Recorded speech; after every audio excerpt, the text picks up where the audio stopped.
Hey everyone, I'm Brian Sparks, editor of Greenhouse Grower. I'm back with Laura Barth, research coordinator at American Floral Endowment. How are you today, Laura? Good, Brian. How are you? Good. So I know you recently got back from attending the Floriculture Research Alliance meeting, which is sort of a think tank, I guess, of researchers and some growers coming together to talk about, important research areas. Can you talk about, while you were there, some of your own key takeaways from the event, and then maybe some of the conversations you had with others who were there about what's top of mind for them? Yeah, absolutely. So this is always a great meeting to go to.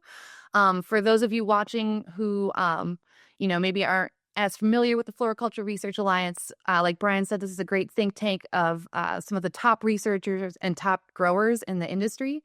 And Floriculture Research Alliance is partially supported by the industry, as well as the Floriculture and Nursery Research Initiative, which is a USDA program that AFE helps advise.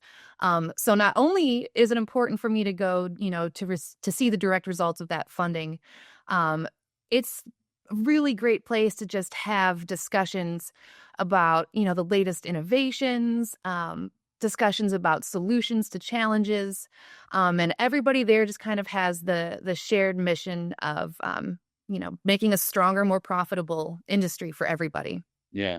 So some of the takeaways I would say were, this meeting's always really good because people are, I feel like, are open about discussing their challenges. It's kind of a smaller group. Everybody's there to discuss research and solve problems.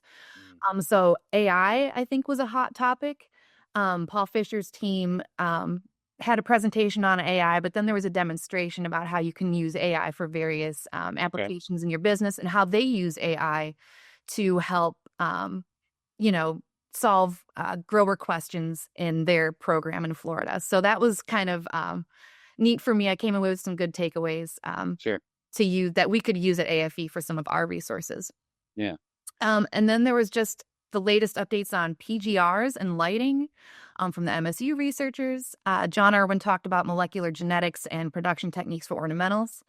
Charlie Hall did an economic update. And the funny thing about that was we actually did a GoPro with Charlie earlier that day. Yeah.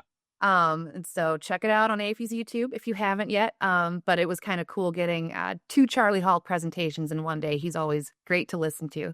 And then the tours. I always enjoy the tours at this meeting because, you get a lot of growers asking kind of high level questions to other growers. Yeah. And it's just the networking is good too because a lot of the people there are either, have been funded by AFE research or they are former scholarship winners or internship or interns, or they, have reviewed our scholarship applications or our research proposals. So it's kind of neat to just touch base with so many people who have been touched by AFE as well.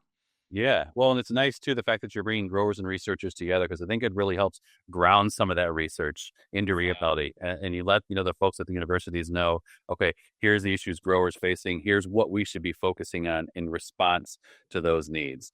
And to your point about Charlie too, I always say, if you're going to listen to one person talk about economics, it's got to be Charlie Hall. He can make that topic so riveting.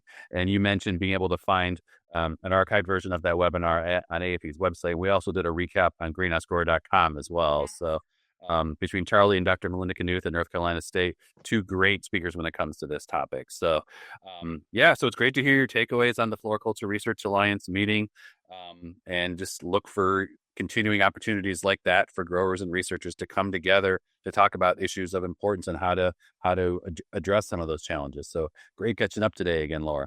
Yeah, thanks for the opportunity, Brian.